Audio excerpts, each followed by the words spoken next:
Good morning from Panhandle Outdoors, America's only daily outdoor TV show.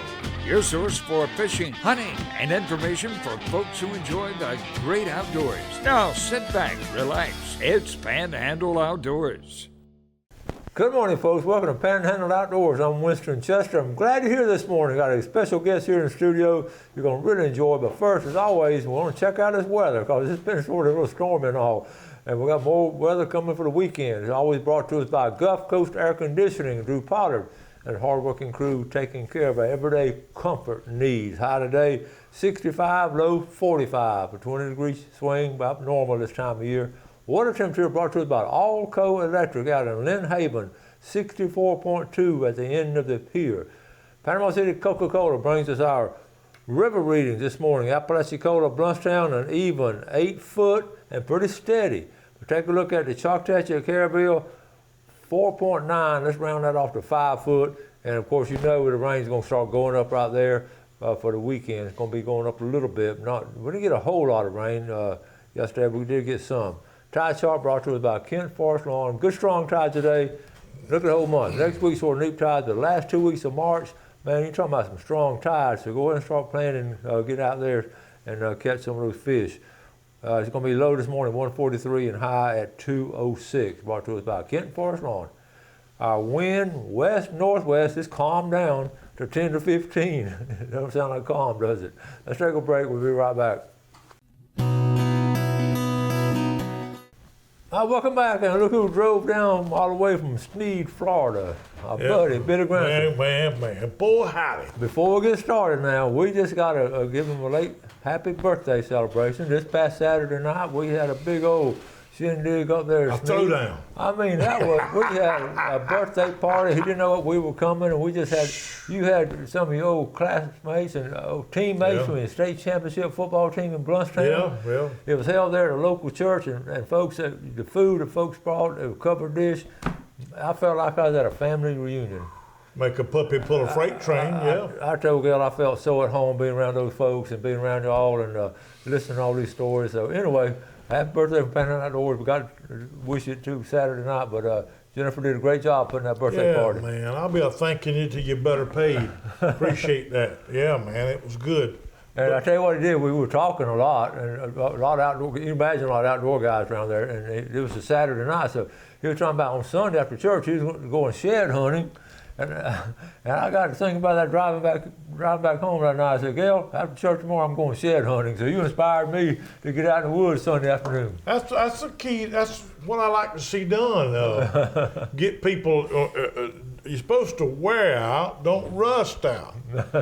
Right? Well, I got worn out Sunday afternoon. Well, boy, you slept good that night, didn't you? Well, you walk in those snake boots, and they're heavy, and you walk, it's like double walking when you walk in those things. They are heavy, but they offer that sense of security and exactly protection. Right. And I've got some rubber ones that I walk in that I won't say rubber boots, but they're kind of a hybrid of that. And you like you say, you get out in those woods and all, you're all around snakes. They're all over the place. I have walked up on them, sure enough, and you put them brakes on, back out. I'm telling you.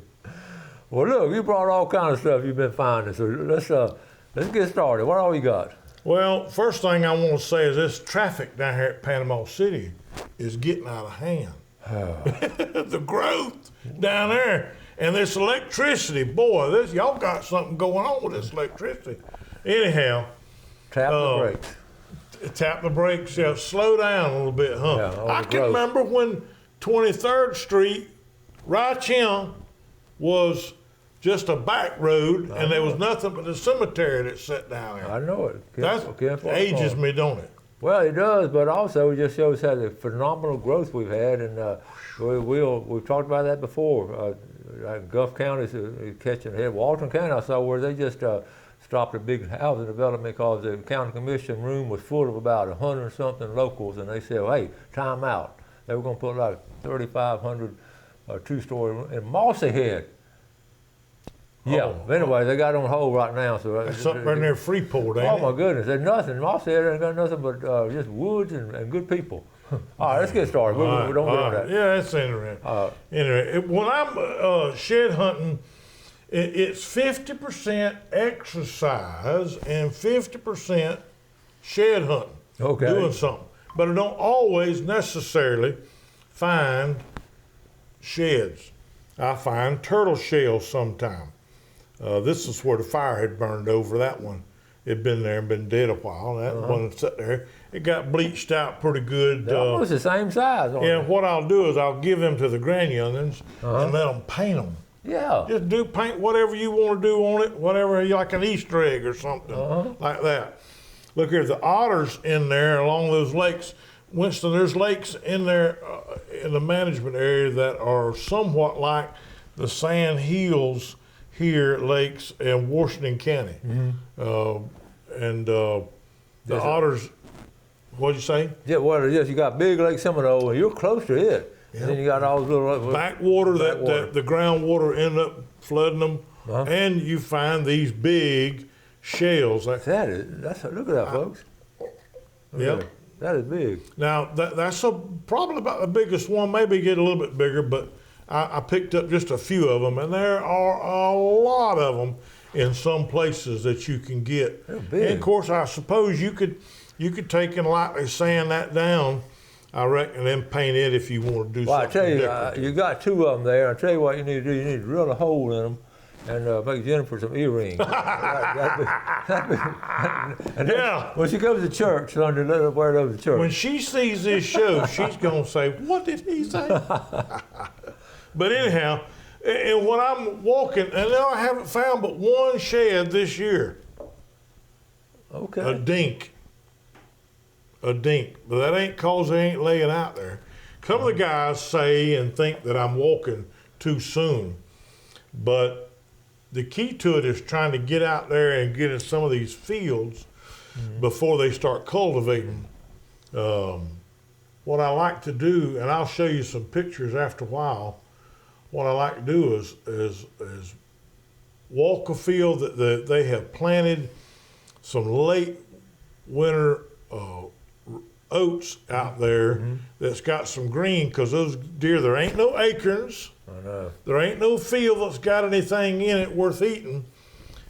They're in there at night, they're feeding late at night, and that buck's gonna be in there and his horns are gonna fall off. That's a good point. And that's where I find.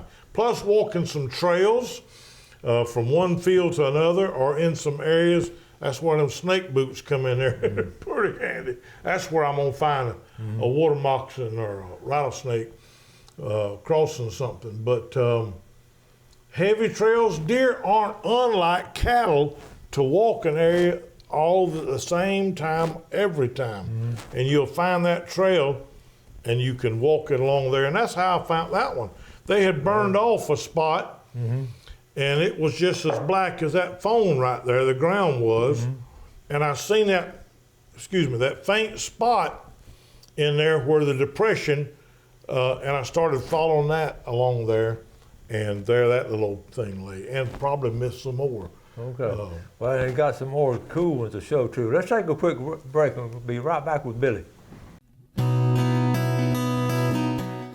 Okay, welcome back. Billy Grantham, straight out of Sneed, Florida. We're glad to have you. And he's a consummate outdoorsman up there around all kind of things around Lake Seminole. We're talking about stuff in the woods right now. We're talking about fishing later, but finish up with all this wood stuff.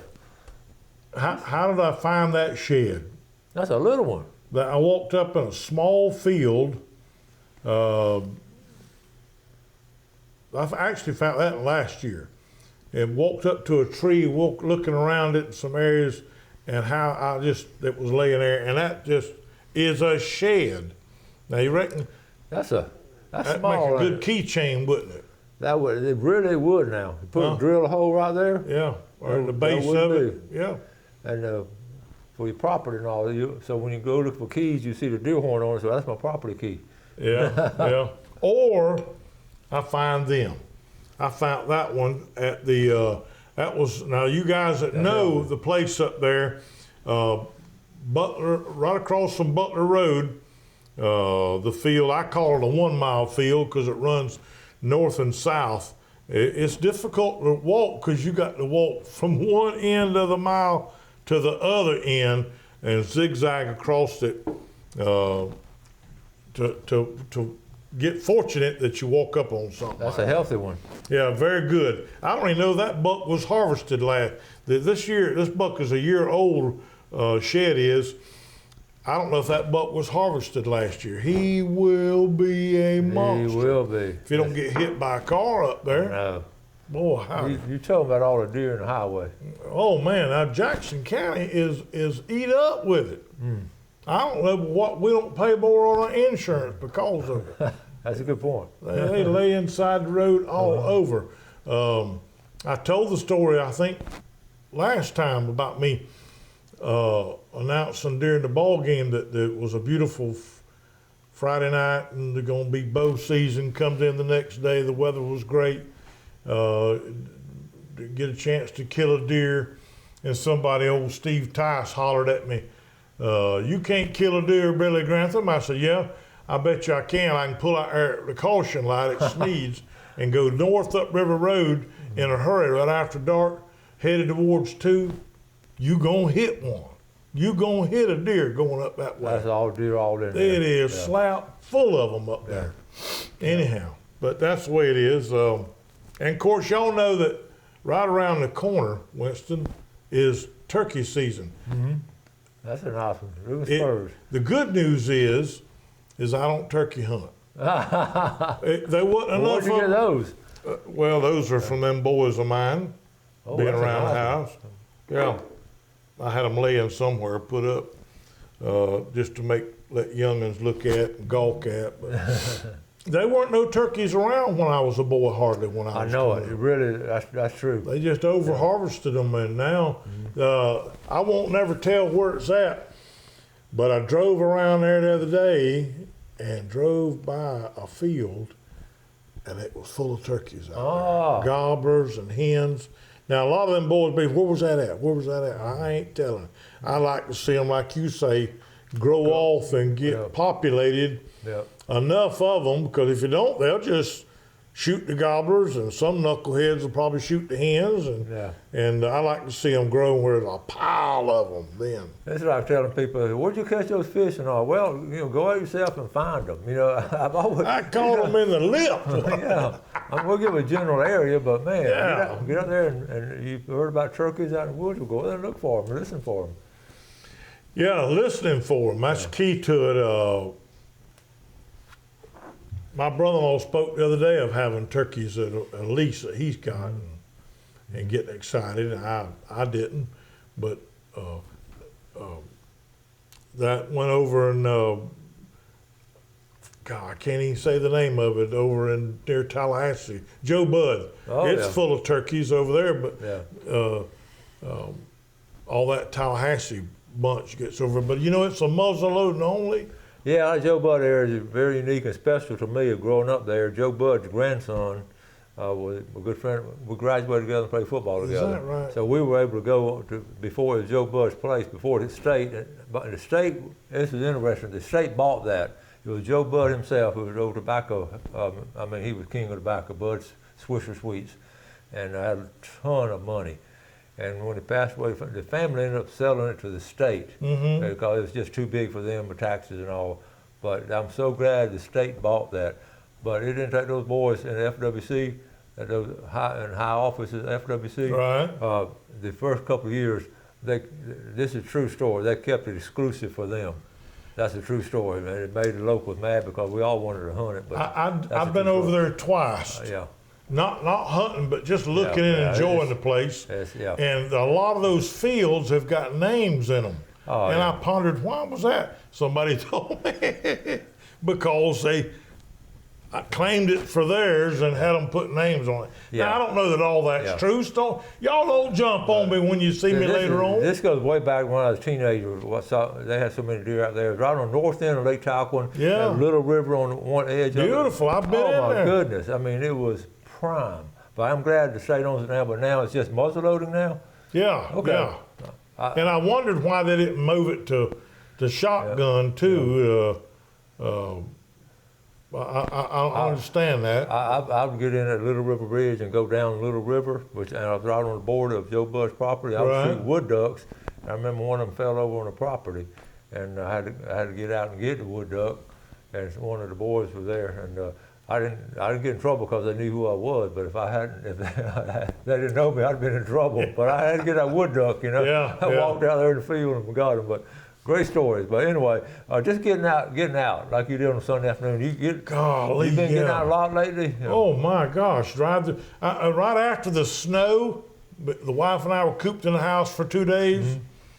We got out, went north, back up through them dirt roads I know of on the east side of Jackson County. Mm-hmm. Rode around up there and drank a little iced tea as we're riding, but it was just beautiful. And it's just farms and farmland and farmhouses and just attractive. And see, it's so good. The country roads. To get out of the country roads. You don't have to walk 25 miles, but you can drive 25 miles.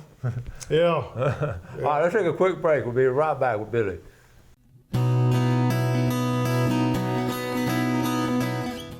Okay, welcome back. Let's take a quick look at our fishing game time today, brought to us by Blue Water Outriggers in Port St. Joe. How about 4:31 to 6:31 this morning and this afternoon, 5:01 to 7:01, and Sunday, daylight saving time. We're going to have longer days on Sunday. But anyway, we got a lot of pictures. We're going to try to get through all of them. So let's roll them. Here we go. Well, this one's the buck that I got. January was a year ago. That's nice. Some of y'all saw it. I think I finally showed it to you. And there he is on the game camera. Mm-hmm. Now, what can be wrong with a game camera? Oh, man. And imagine what I was thinking, Winston, when I saw him on that game camera. You got excited? Ooh, my hair rose up on the back of my neck. You couldn't go back to sleep. Yeah. And I was going to the doctor one day, me hunting him hard now. Uh-huh. Going out to the doctor one morning about 10 o'clock, and a doe run across the road and him right behind him. Ooh. 10 o'clock in the morning, I thought, oh, my gosh, what am I going to do? This right here is some guys that done some hunting in Appalachian Management Area. All right. They're not locals, but they're good old folks. Right was a coyote right there. My buddy, my neighbor actually, Fred McKinney, got him. That's a pretty good size one. Look at the size on him. Big one.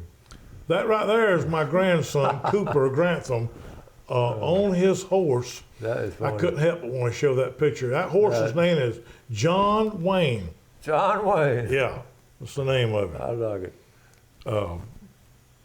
Bryce Everett with a buck right there near my house. A Jackson County buck. That's Tommy Jones from, I think he hunts up there north of Mariana. Okay. But works for Washers R Us. But cat fisherman. He was on the show probably a year or so ago. I remember, yeah. Yep. During the snow. Wasn't that beautiful? That was amazing. Boy, that's beautiful, I thought. I wanted to show it to you. Huh? And that was snowing. Of course, they were thinking. You look at that picture, you think you're in North Dakota. Yeah. Look here, Matthew's Paw-in-Law. Oh, that's nice. Josh Smith. They got a lot of bucks in the snow. Yeah. That was one Matthew got. Ooh. Right there at the house. My grandson, there's Cooper again. And there he is again, consoling the deer he was put down. That was just a picture of some does. Everybody's got stuff like that. I'd have heard. Something happened out there in front of them, and they all got looking to see what was going on, you know. Mm-hmm. That's a picture I wanted to show. Those two deer are a year apart in age. Okay.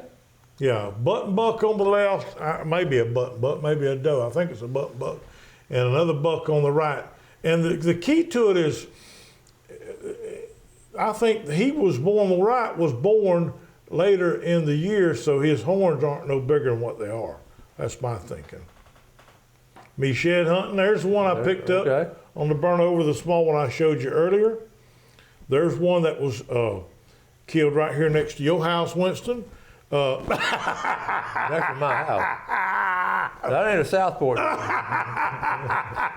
I'm joshing. Matthew went out to Kansas and got that joker the other day. Yeah, I got that thing a year or so ago. There's the old boy I showed you the picture of, and he's on the wall. Okay. There he is. And some stuff on the river. no, that is sand ponds of Appalachian Management Area. That's the ponds you're talking about. Some of them. Okay. And there's how a burn pretty. over where I was hiking. How pretty burn that over day. like that, man. Yep. And of course, there's some of my tools of me hiking. A little small backpack, water. I got gloves. I got a walking stick. That's interesting. That's a field. Look at the deer trail. Oh, look at that. Straight in line. He didn't meander. They're going straight to food and back. That is so cool. I really, tell us about the equipment you use when you go. Yeah, well, I don't have rubber boots, but they're reinforced a little bit. They're not snake boots necessarily, but they're good for keeping your feet warm. And I try to go, and you got places you can go right now as well. But before the farmer starts cultivating, I think it's important, because then those deer spend a lot of time in that field and on that edge. But a walking stick you saw earlier is fiberglass, a pair of gloves, so if I do fall or I got to move something out of the way, I can do that. That's smart. Those gloves are smart. Pick up something, yep. I need to start doing that. A couple of bottles of water. Yep. Handkerchiefs, pocket knife. I don't carry a gun, and I wear my orange vest. That's smart. Because if I do fall down or get hurt, somebody can find me a lot easier. That's right. Good to have, you have your phone with you. And I keep my phone with me. That's a good security blanket is our phone in the woods. Safety. All right, let's just jump back to Saturday night, this birthday party. He had all kind of pictures we ain't got to put together yet, but now we do have, I do have one picture. We got to show the birthday party Saturday night there at Sneed's. Oh, look at there. Salem Wesleyan Church. Well, on the wall back there on the left is all kind of stuff. And, who's that good-looking woman on the right there? My bride, and she had a ball too. So man, that was a happy birthday party. That it was really nice, and we had the best time. Man, so, you had 5 or 6 of your teammates from Bluntstown State Championship team. Yeah. Daryl Carpenter was there, and a group of them. Awana McDonald. McDonald, that's right. McDonald was there. She's heavy into the Pioneer Settlement activities. We need to get. Bluntstown. I didn't get a chance to talk to her that much Saturday night. But we need to get her to come down and talk about that. Her and Robert both. They left to go catch them snappers. They're big outdoors. And catching them panted brim. And they stay at Presnell. They do. Oh, y'all got to come on the show. We run out of time. We got to come back. Yeah. Appreciate it, folks. Y'all do something good for someone else today, and God bless. Thanks for watching America's only daily outdoor TV show, Panhandle Outdoors with Winston Chester, featuring hunting, fishing, and other activities and information to help you enjoy the great outdoors. Join us next time for Panhandle Outdoors.